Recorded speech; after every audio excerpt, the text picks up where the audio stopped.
Hello guys. Welcome back to our channel, Let's Crack It.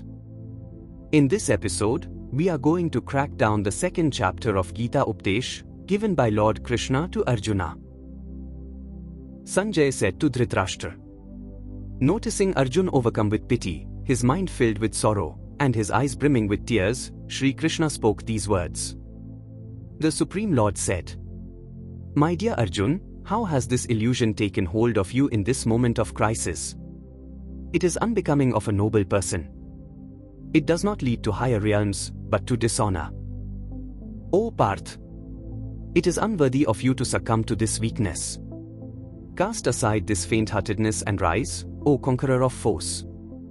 Arjuna said, O Madhusudan, how can I shoot arrows in battle on men like Bhishma and Dronacharya, who are worthy of my worship, O destroyer of enemies? It would be better to live in this world by begging, than to enjoy life by killing these noble elders, who are my teachers. If we kill them, the wealth and pleasures we enjoy will be tainted with blood. We do not even know which result of this war is preferable for us, conquering them or being conquered by them. Even after killing them we will not desire to live. Yet they have taken the side of the sons of Dhritarashtra and now stand before us on the battlefield. I am confused about my duty, and am besieged with anxiety and faint-heartedness.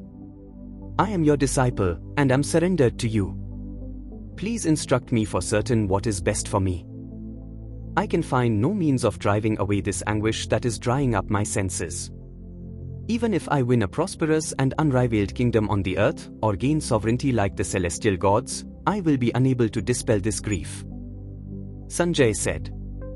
Having thus spoken, Gurkesh, that chastiser of enemies, addressed Rishikesh, Govind, I shall not fight, and became silent. Here Arjuna is referred as Gurkesh, which means, the one who has conquered sleep. It signifies Arjuna's dedication, discipline, and ability to remain vigilant and focused, both in battle and in life. The name emphasizes his mental strength and control over worldly distractions.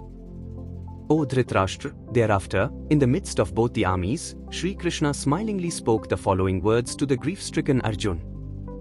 The Supreme Lord said, While you speak words of wisdom, you are mourning for that which is not worthy of grief.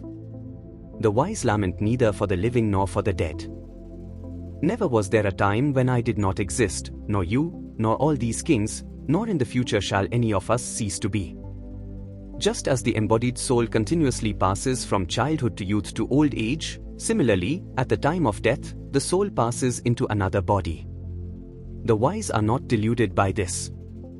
O son of Kunti! The contact between the senses and the sense objects gives rise to fleeting perceptions of happiness and distress. These are non-permanent, and come and go like the winter and summer seasons. O descendant of Bharat, one must learn to tolerate them without being disturbed. O Arjuna! Noblest amongst men, that person who is not affected by happiness and distress, and remains steady in both, becomes eligible for liberation. Of the transient there is no endurance, and of the eternal there is no cessation. This has verily been observed and concluded by the seers of the truth, after studying the nature of both. That which pervades the entire body, know it to be indestructible. No one can cause the destruction of the imperishable soul. Only the material body is perishable, the embodied soul within is indestructible, immeasurable, and eternal. Therefore, fight, O descendant of Bharat.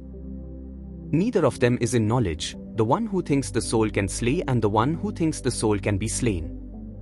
For truly, the soul neither kills nor can it be killed. The soul is neither born, nor does it ever die, nor having once existed, does it ever cease to be. The soul is without birth, eternal, immortal, and ageless. It is not destroyed when the body is destroyed. O Parth! How can one who knows the soul to be imperishable, eternal, unborn, and immutable kill anyone or cause anyone to kill? As a person sheds worn-out garments and wears new ones, likewise, at the time of death, the soul casts off its worn-out body and enters a new one. Weapons cannot shred the soul, nor can fire burn it. Water cannot wet it, nor can the wind dry it. The soul is unbreakable and incombustible, it can neither be dampened nor dried. It is everlasting, in all places, unalterable, immutable, and primordial. The soul is spoken of as invisible, inconceivable, and unchangeable. Knowing this, you should not grieve for the body. If, however, you think that the self is subject to constant birth and death, O mighty armed Arjuna, even then you should not grieve like this. Death is certain for one who has been born, and rebirth is inevitable for one who has died.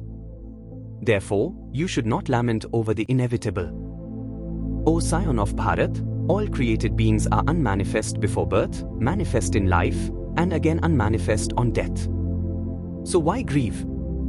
Some see the soul as amazing, some describe it as amazing, and some hear of the soul as amazing, while others, even on hearing, cannot understand it at all. O Arjuna, the soul that dwells within the body is immortal, therefore, you should not mourn for anyone. Besides, considering your duty as a warrior, you should not waver. Indeed, for a warrior, there is no better engagement than fighting for upholding of righteousness. O Parth! Happy are the warriors to whom such opportunities to defend righteousness come unsought, opening for them the stairway to the celestial abodes.